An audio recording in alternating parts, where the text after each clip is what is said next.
Welcome back to smart Juveria. ఈరోజు మన recipe వచ్చేసి దోశలండి. చాలా టేస్టీగా ఉంటాయి. ముందుగా నేను 1.5 కప్పు వచ్చేసి రేషన్ బియ్యం తీసుకున్నాను. దాని తర్వాత ఒక 3/4 కప్పు వచ్చేసి మినపప్పు తీసుకున్నాను. కొంచెం మెంతులు, ఒక హాఫ్ పల్లీలు వేసుకున్నానండి. దాని తర్వాత పెసరపప్పు వచ్చేసి 1 కప్పు తీసుకున్నాను. 1 కప్పు కన్నా కొంచెం తక్కువ.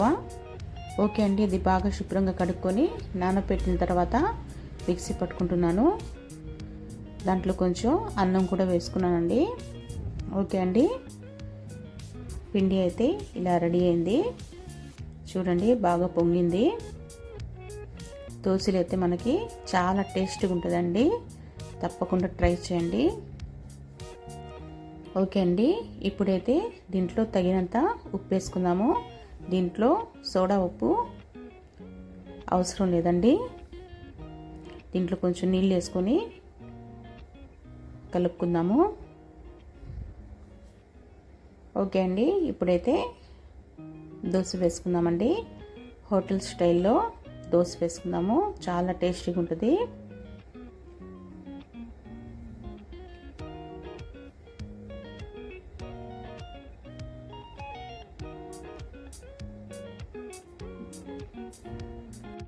దోశ క్రిస్పీగా రావాలంటే ఇలా పల్చగా వేసుకోవాలండి. దాని తర్వాత మనం తినే కారాన్ని బట్టి కారం వేసుకుని కొంచెం నూనె వేసుకుని ఇలా స్ప్రెడ్ చేసుకోవాలి. కాలిన తర్వాత చూపిస్తున్నానండి, చూడండి.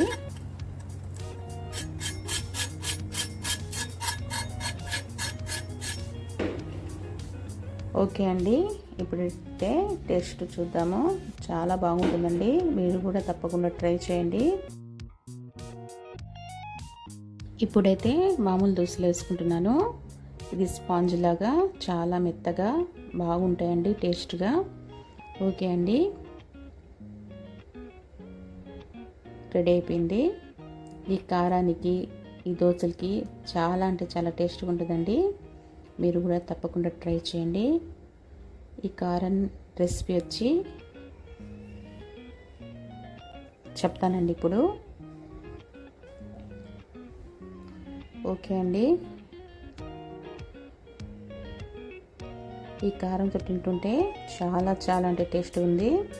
ఈ కారం కూడా కొంచెం డిఫరెంట్గా ఉంటుందండి చేసేది. 20 పైన ఎండుమిర్చి, 1 కప్పు ఎర్రగడ్డలు, తెల్లగడ్డ వచ్చి 1 గడ్డ తీసుకున్నానండి. జీలకర్ర 1 స్పూను, 1 స్పూన్ పైన ఉంటుంది. కొంచెం ఉప్పు అండి, తగినంత ఉప్పు వేసుకున్నాను.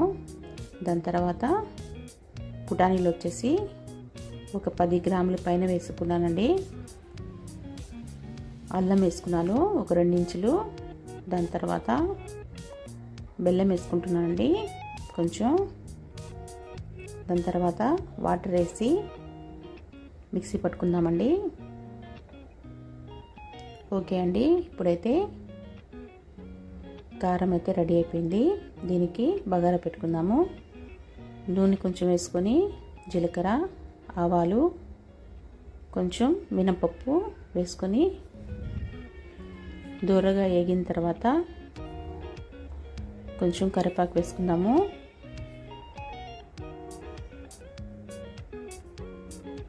ఈ చట్నీ అనేది దీంట్లో వేసిద్దాము. కారాన్ని చాలా అంటే చాలా టేస్ట్గా ఉంటుందండి. తప్పకుండా ట్రై చేయండి. ఓకే అండి, నా రెసిపీ కనుక మీకు నచ్చినట్లయితే లైక్ చేయండి, షేర్ చేయండి, సబ్స్క్రైబ్ చేసుకోండి. ఓకే అండి, బాయ్. నెక్స్ట్ వీడియోలో కలుద్దాం. ప్లీజ్ అండి, తప్పకుండా సబ్స్క్రైబ్ చేసుకోండి.